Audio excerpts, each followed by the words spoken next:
95% tedder মার্কেটে loss করে কারণ তারা মার্কেট ভুলভাবে দেখে। তারা ভাবে মার্কেট র্যান্ডম মুভ করে, কিন্তু reality completely different. Market control by smart money, আর স্মার্ট মানি যেখানে এন্ট্রি নেয় সেই জায়গাটাই হচ্ছে অর্ডার ব্লক।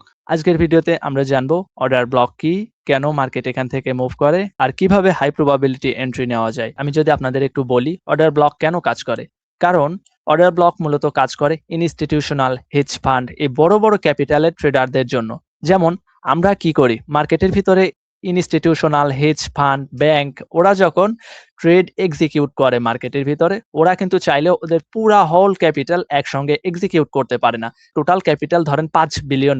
এখন $5 বিলিয়ন দিয়ে ওরা যখন মার্কেটের ভিতরে একটা ট্রেড রান করে, কারণ ওদের কিন্তু চাইলে পুরা $5 বিলিয়ন মার্কেটের ভিতরে একসাথে এক্সিকিউট হয় না। কারণ $5 বিলিয়ন যদি বাই করতে চায় তাহলে $5 বিলিয়ন তো সেলও লাগবে, কিন্তু আমাদের মতো রিটেইলার ট্রেডারদের সেই পরিমাণ ক্যাপিটাল থাকে না, যেই পরিমাণ capital bank, hedge fund, mutual fund ওদের কাছে থাকে। সো যখন ওদের $5 বিলিয়ন, যেমন ধরেন মার্কেটের ভিতরে ওরা এখান থেকে মুভ শুরু করছে, ওদের টোটাল ক্যাপিটাল ছিল, ওরা বাই অর্ডার রান করছে $5 বিলিয়ন, এখান থেকে অর্ডার এক্সিকিউট হয়েছে, মানে মার্কেটের ভিতরে ওপেন হয়েছে $2 বিলিয়ন। এখন $2 বিলিয়ন দিয়েই তো ওরা নিজেরাই এখানে কিনে নিয়ে গেল উপরে। ওরা যখন $2 বিলিয়ন এখানে এক্সিকিউট করছে, তখনই তো মার্কেটের ভিতরে ইম্পালসিভ মুভমেন্ট শুরু হয়েছে। এরপর বাকি যে এখানে অবশিষ্ট $3 বিলিয়ন এখানে আছে, এই $3 বিলিয়ন ওরা পরবর্তীতে এখানে এক্সিকিউট করার জন্য মার্কেট আবার মুভ করায়, যেটারে আমরা জানি, যেমন জানি ফেয়ার ভ্যালু গ্যাপের ভিতরে মূলত পেন্ডিং অর্ডারটা থাকে মার্কেটে। সো এইটাই হচ্ছে সেই ইনস্টিটিউশনালদের সিক্রেট, যেটা আমরা মার্ক করতে পারি অর্ডার ব্লক। কারণ একটা order block and fair value similar কাজ করে মার্কেটের ভিতরে। সো এই জন্য পরবর্তীতে ওরা ওদের অর্ডারগুলো এক্সিকিউট করার জন্য মার্কেটের ভিতর ইন্টারনাল স্ট্রাকচার করে এখানে, যেটা আমাদের মতো রিটেইলার ট্রেডারদের সবার স্টপ লস নিয়ে দেন মার্কেটের ভিতরে বড় ধরনের মুভ নিয়ে আসে মার্কেটের ভিতরে। এইটাই হচ্ছে অর্ডার ব্লকের কাজ। এখন দেখবো আমরা আইডেন্টিফাই করব কিভাবে অর্ডার ব্লক। আমরা জানি মার্কেটের ভিতরে দুই ধরনের অর্ডার ব্লক হয়, একটা বুলিশ অর্ডার ব্লক আর একটা বেয়ারিশ অর্ডার ব্লক। ফার্স্ট আমি আপনাদের বুলিশ অর্ডার ব্লক দিয়ে দেখাচ্ছি। যেমন বুলিশ অর্ডার ব্লক যদি আপনি আইডেন্টিফাই করতে চান, তাহলে আপনাকে মার্কেটের ফার্স্ট সাপোর্ট জোন আইডেন্টিফাই করতে হবে। যেমন এটা যদি একটা মার্কেটের সাপোর্ট জোন হয়, ধরেন এটা একটা মার্কেটের সাপোর্ট জোন, আমি আপনাদের বোঝার সুবিধার্থে দেখাই দিচ্ছি। সো ধরেন এইটা একটা মার্কেটের সাপোর্ট জোন। এখন সাপোর্ট জোন থেকে আমরা কি করব, বাই করব। এখন যখন আমরা দেখি মার্কেটের ভিতরে এই ধরনের ইনস্টিটিউশনাল, অর্থাৎ যখন ইম্পালসিভ মুভমেন্ট নিয়ে আসে, তখন কিন্তু মার্কেটের ভিতরে কিছু গ্যাপ তৈরি হয়। এই ধরনের গ্যাপকে আমরা মূলত কি গ্যাপ বলি, ফেয়ার ভ্যালু গ্যাপ। যখন এই ধরনের ফেয়ার ভ্যালু গ্যাপ হয়, এই ফেয়ার ভ্যালু গ্যাপের পাশে দেখবেন যে একটা বেয়ারিশ ক্যান্ডেল থাকে। এটা কিন্তু আমি আপনাদের বুলিশ ফেয়ার ভ্যালু গ্যাপ দিয়ে দেখাচ্ছি। এখন ফেয়ার ভ্যালু গ্যাপের অর্থাৎ ধরেন একটা মার্কেটের ভিতরে এখান থেকে অনেকটাই মুভমেন্ট চলে আসছে, কাদের, ধরেন এখান থেকে একটা মার্কেট মুভ করতে করতে এই সাপোর্ট জোনে এসে ও ইন্টারনাল স্ট্রাকচার করতেছে। এখন ইন্টারনাল স্ট্রাকচার করার পর মার্কেট এখান থেকে বায়াররা, ইনস্টিটিউশনাল, হেজ ফান্ড, ওরা এখান থেকে ইম্পালসিভ মুভমেন্ট দিয়ে মার্কেটটা উপরে নিয়ে গেছে। নিয়ে যাওয়ার পর এই যে লাস্ট এখানে সেলারদের ক্যান্ডেলটা, এটা হচ্ছে মূলত একটা বুলিশ অর্ডার ব্লক হিসাবে কাজ করবে মার্কেটের ভিতরে। এটা হচ্ছে আমাদের একটা বুলিশ অর্ডার ব্লক, যেটা আমরা জানবো। নেক্সট, এর পরবর্তীতে যদি মার্কেট এখানে মুভ করে, এখানে যদি মুভ করে, আমরা এখান থেকে বাই করি। এটাই হচ্ছে অর্ডার ব্লক। সো এটা আমাদের বুলিশ অর্ডার ব্লক, অর্থাৎ বেয়ারিশ ক্যান্ডেলটা আমার বুলিশ অর্ডার ব্লক হিসাবে কাজ করবে, আমি এখান থেকে বাই করব। তাহলে আমরা এখন দেখব মার্কেটের ভিতরে বেয়ারিশ অর্ডার ব্লক। এখন বেয়ারিশ অর্ডার ব্লকটা বুলিশ যে মার্কেটের লাস্ট ক্যান্ডেলটা ছিল, অর্থাৎ বুলিশ ক্যান্ডেলটা যে ছিল, এটা আমার বেয়ারিশ অর্ডার ব্লক হিসেবে কাজ করবে। ধরেন এখান থেকে মার্কেটের ইম্পালসিভ মুভমেন্ট আসছে, এখান থেকে মার্কেট ইম্পালসিভ মুভমেন্ট দিয়ে হিউজ পরিমাণ এখানে সেল হয়েছে। সেল হওয়ার পর লাস্ট এখানে যে সেল বায়ার ক্যান্ডেলটা ছিল, অর্থাৎ এই যে লাস্ট এখানে বাই ক্যান্ডেলটা, এটা হবে আমার একটা বেয়ারিশ অর্ডার ব্লক হিসাবে কাজ করবে। এন্ড এরপরে যখন আমি দেখব মার্কেট এখানে যদি রিঅ্যাক্ট করে, আমি এখান থেকে সেল করব। এটাই হচ্ছে অর্ডার ব্লক কেন তৈরি হয় এন্ড কিভাবে আইডেন্টিফাই করা যায়, কিভাবে কাজ করে আমি আপনাদের দেখাই দিলাম। এখন অর্ডার ব্লক হইলেই যে কাজ করবে এমনটা না।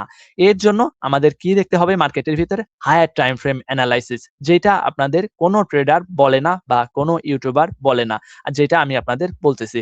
এই অর্ডার ব্লকে আপনি আরো ভ্যালিড ভাবে রেজাল্ট পাবেন যখন আপনি হায়ার টাইম ফ্রেম অ্যানালাইসিস করার মাধ্যমে বুঝবেন যে হ্যাঁ, এখান থেকে হাই প্রবাবিলিটি সাপ্লাই জোন আছে বা এখান থেকে ডিমান্ড জোন আছে, এটা আপনার একটা ভ্যালিড অ্যাকুরেট রেজাল্ট দিবে। যেমন আমরা যদি দেখি মার্কেট প্রত্যেকবার এখানে আমার একটা ডিরেকশন সেট করা মার্কেট, এখানে আমি ক্যারেক্টার চেঞ্জ করছি, ধরেন এটা একটা মার্কেটের ক্যারেক্টার চেঞ্জ, তাহলে প্রত্যেকবার কিন্তু যখন এই যে হায়ার লো করে করে মার্কেট বাই হচ্ছে, এই প্রত্যেকটাতে কিন্তু আমার ফেয়ার ভ্যালু গ্যাপ থাকবে, অথবা হায়ার টাইম ফ্রেমে আমি দেখতে পারবো মার্কেটের ভিতরে এখানে ইম্পালসিভ মুভ আছে মার্কেটের ভিতরে, যে হ্যাঁ এখানে আমি যে বাইটা করতে চাচ্ছি আসলেও এটা একটা হায়ার টাইম ফ্রেমে আমার এখানে ডিমান্ড জোন হিসেবে কাজ করতেছে। সো ডিমান্ড জোন থেকে আমরা কেন বাই করব? কারণ ডিমান্ড জোন থেকে অবভিয়াসলি বায়াররা বাই করতে অথবা সেলাররা সেল করতে স্বাচ্ছন্দ্য বোধ করে। দ্যাটস দ্য রিজন আমরা এই জোনটা থেকে বাই অথবা সেল করি। আমাদের অর্ডার ব্লক ওইটা ভ্যালিড কিনা এর জন্য দুইটা জিনিস দেখতে হবে। এক, হায়ার টাইম ফ্রেমে দেখতে হবে যে এখানে আসলে সাপ্লাই জোন আছে কিনা। দুই, আমাদের শর্টার টাইম ফ্রেমে দেখতে হবে যে ওই অর্ডার ব্লকটার সাথে ফেয়ার ভ্যালু গ্যাপ আছে কিনা। যদি ফেয়ার ভ্যালু গ্যাপ থাকে তাহলে আপনি নরমালি যে অর্ডার ব্লক ড্র করেন এর থেকে ভ্যালিড রেজাল্ট পাবেন মার্কেটের ভিতরে। সো এখন আমরা লাইভ এক্সাম্পল দিয়ে দেখব মার্কেটের ভিতরে। আর একটা কথা, আপনাকে ট্রেন্ড অবশ্যই আইডেন্টিফাই করতে হবে। যদি না আপনি ট্রেন্ড আইডেন্টিফাই করতে পারেন তাহলে আপনি এই অর্ডার ব্লক একটা বুলিশ মার্কেটে কখনো বেয়ারিশ লম্বা মুভ ক্যাচ করতে পারবেন না। এজন্য ট্রেন্ড ইজ আওয়ার ফ্রেন্ড, এই কথাটা মাথায় রাখবেন। সো এখন আমরা লাইভ এক্সাম্পল দিয়ে দেখব মার্কেটের ভিতরে যে এই ধরনের অর্ডার ব্লক মার্কেটের কাজ করে কি করে না। আমি আপনাদের একটা পরিষ্কার জোন দিয়ে দেখাই দিচ্ছি যাতে আপনাদের বুঝতে সুবিধা হয়। হ্যাঁ দেখেন তো ভাইয়া, এই যে এখানে একটা ক্যারেক্টার চেঞ্জ, এটা কিন্তু যে একটা ক্যারেক্টার চেঞ্জ এটা কিন্তু বোঝাই যায়। সো এটা যদি একটা ক্যারেক্টার চেঞ্জ হয় আমরা এটারে চোখ মার্ক করতেই পারি, কারণ চোখ মানেই হচ্ছে ক্যারেক্টার চেঞ্জ, যেটারে আমরা সংক্ষেপে বলি চোখ। সো এই চোখ হওয়ার পর দেখেন যারা এই ফেয়ার ভ্যালু গ্যাপটা থেকে বাই অর্ডারটা করছে ওদের মার্কেট সরায় দেয় কি না। যারা এই কনফার্মেশনটার পর এইটারে অর্ডার ব্লক মার্ক করে এন্ড এইটারে ফেয়ার ভ্যালু গ্যাপ মার্ক করার পর যারা এখানে বাইটা করছে ওদের সবার স্টপ লস কালেক্ট করছে মার্কেট, কারণ মার্কেটের লিকুইডিটি দরকার, যেটা আমাদের মতো রিটেইলার ট্রেডারদের ফুয়েল, যেটা আমাদের মতো রিটেইলার ট্রেডারদের স্টপ লস। সো আমি কি এটারে অর্ডার ব্লক মার্ক করব? নো, কারণ এইটা একটা ইন্টারনাল ক্যান্ডেল মার্কেটের ভিতরে, আর ইন্টারনাল ক্যান্ডেল কোনো সময় মার্কেটের ভিতরে fair value gap and order block হইতে পারবে না, কোনো সময় order block and fair value gap হইতে পারবে না, একটা ইন্টারনাল ক্যান্ডেল। সো এটা যেহেতু একটা ইন্টারনাল ক্যান্ডেল, এই যে আমরা এখানে রেড ক্যান্ডেল দুটায় দেখতে পারতেছি এই দুটা কিন্তু ইন্টারনাল ক্যান্ডেল, অর্থাৎ আমার যে এখানে পাওয়ারফুল বুলিশ ক্যান্ডেলটা এই ক্যান্ডেলটার ভিতরে ভিতরে ইন্টারনালি ও এর যে উইকটা ছিল এটারে ভ্যালিড ভাবে বা নিচে এই যে নিচে যে আমার লোয়ার উইকটা এটা কিন্তু ক্লোজ করতে পারে নাই। সো এটা একটা invalid order block and fair value gap. So এটা আমরা বুঝতে পারলাম যে এটা একটা আনভ্যালিড, আমার জন্য invalid order block and fair value gap, এই জন্য আমি এখান থেকে বাই করতে পারবো না। তাহলে আমার জন্য ভ্যালিড ফেয়ার ভ্যালু কোনটা হবে? নিচেরটা, এই যে এটারে আমরা একটা ফেয়ার ভ্যালু গ্যাপ মার্ক করব। কেন? কারণ আপনারা এখন বলতে পারেন যে ভাই এটা ফেয়ার ভ্যালু কেন হবে? কারণ এইটা এই যে রেড ক্যান্ডেল দুটো অনেকেই দেখে এটারে ফেয়ার ভ্যালু গ্যাপ মার্ক করবে, এটারে ফেয়ার ভ্যালু গ্যাপ মার্ক করবে। মার্কেট শুধু ওদের লিকুইডিটি কালেক্ট করার জন্য এখানে এই ফেয়ার ভ্যালুটা ক্রিয়েট করছে, কিন্তু এটা একটা আনভ্যালিড ফেয়ার ভ্যালু গ্যাপ, কারণ কোনো সময় ইন্টারনাল ক্যান্ডেল ফেয়ার ভ্যালু অথবা অর্ডার ব্লক হিসেবে কাজ করবে না। সো এটা আমাদের একটা ফেয়ার ভ্যালু গ্যাপ এন্ড আমরা যদি একটু লক্ষ্য করি তাহলে এটা আমাদের একটা অর্ডার ব্লক। এক কথায় আমি যে এখানে বাইটা করতে চাচ্ছি, এখানে ক্যারেক্টার চেঞ্জ, আপনি যদি এই ট্রেডটা আরো প্রফেশনালি করার জন্য এখানে একটা ফিবোনাকি রিট্রেসমেন্ট ড্র করাইতে পারেন। ফিবোনাকি রিট্রেসমেন্ট যখন ড্র করাবেন, যেটা আমাদের এখানে ট্যাপ করতেছে 0.7 which is golden entry zone. একই সাথে আমি একটা ট্রেড এন্ট্রি এক্সিকিউট করার জন্য আমি এখানে ফিবোনাকি রিট্রেসমেন্টের 0.7 লেভেল ট্যাপ করা দেখতে পারতেছি, যেটা আমার জন্য একটা গোল্ডেন এন্ট্রি জোন। একই সাথে ফেয়ার ভ্যালু গ্যাপ, যখন আমি এতগুলো কনফার্মেশন একসাথে পাইছি এই ধরনের ট্রেড মার্কেটের ভিতরে, সো এটারই মূলত বলা হয় গোল্ডেন এন্ট্রি এন্ড আমার টার্গেট এই বাই সাইড লিকুইডিটি পর্যন্ত মার্কেট আমারে দিয়া দিবে। কেন? কারণ আমি ভ্যালিড জোন থেকে এন্ট্রিটা এক্সিকিউট করতেছি। সো এইটা হচ্ছে আমাদের অর্ডার ব্লক আইডেন্টিফাই করার নিয়ম। এখন আপনারা প্রশ্ন করতে পারেন যে ভাইয়া আপনি তো শুধু শর্টার টাইম ফ্রেমে দেখাই দিচ্ছেন, তাহলে হায়ার টাইম ফ্রেমে আমরা কিভাবে দেখবো? সো এর থেকে যে হায়ার টাইম ফ্রেম, ধরেন আমার এখানে যদি আমি 15 মিনিট টাইম ফ্রেমে যদি দেখি মার্কেটের ভিতরে, এরপরও দেখেন এখানে একটা ভ্যালিড একটা ডিমান্ড জোন এন্ড যদি আমি এর থেকে যে higher time frame like 1 hour time ফ্রেমে যদি আমি দেখি, একটা ভ্যালিড ডিমান্ড জোন আমরা এখানে দেখতে পারতেছি এন্ড উপরে একটা fair value gap. Higher time ফ্রেমে যেখানে আপনারা দেখবেন যে হ্যাঁ আমি যে এখানে বাইটা করতে চাচ্ছি এই অর্ডার ব্লকটা আমার জন্য ভ্যালিড না আনভ্যালিড। সো এই জন্য আমাদের মাল্টি টাইম ফ্রেম অ্যানালাইসিস দরকার। হায়ার টাইম ফ্রেমে অ্যানালাইসিস করতে হবে, যেটা আমরা অনেক নতুন ট্রেডাররা করি না। শুধু দেখি যে এখান থেকে সাপ্লাই জোন হইছে, এই যে অনেকেই এইটারে ফেয়ার ভ্যালু গ্যাপ মার্ক করে এই ধরনের কনফার্মেশন পাওয়ার পর ওরা এখান থেকে সেল করা শুরু করবে। কিন্তু মার্কেট কি ওদের দিয়ে দিছে টার্গেট এই সেল সাইড লিকুইডিটি পর্যন্ত? মার্কেট কি এখানে আসছে? হ্যাঁ, যারা ব্রেক ইভেনে বের হয়ে গেছে তো গেছে। কিন্তু যারা পুরা ট্রেডটা হোল্ড করছে ওরা কিন্তু ফেঁসে গেছে এই জোনটাতে।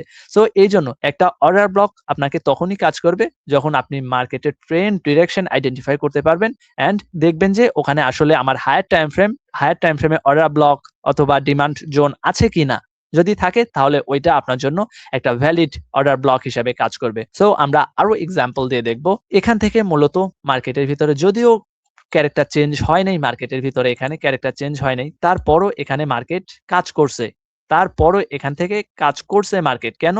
কারণ এইটা একটা ডিমান্ড জোন। আমি তো প্রত্যেকটারই অর্ডার ব্লক মার্ক করতে পারি। প্রত্যেকটারই অর্ডার ব্লক মার্ক করলে কি মার্কেটের ভিতরে আমার কাজ করবে? নো। কেন করবে না? কারণ প্রত্যেকটা জোনের ডিমান্ড অ্যান্ড সাপ্লাই জোন থাকে না। যেখানে ডিমান্ড অ্যান্ড সাপ্লাই জোন থাকবে ওই অর্ডার ব্লকটা আপনার জন্য যদিও ওখানে ফেয়ার ভ্যালু গ্যাপ না থাকে তারপরও আপনার ওখানে কাজ করবে। সেম কাহিনী। অনেকেই এটারে ফেয়ার ভ্যালু গ্যাপ মার্ক করবে। আচ্ছা ভাই, আপনারাই বলেন তো এটা কি একটা ডিমান্ড জোন হবে মার্কেটের ভিতরে? নো। এটা একটা ডিমান্ড জোন নয় মার্কেটের ভিতরে। কেন ডিমান্ড জোন নয়? কারণ ডিমান্ড জোন হইতে গেলে মার্কেটে যেই পরিমাণ একটা প্রেসার দরকার ওই পরিমাণ প্রেসার এখানে নাই।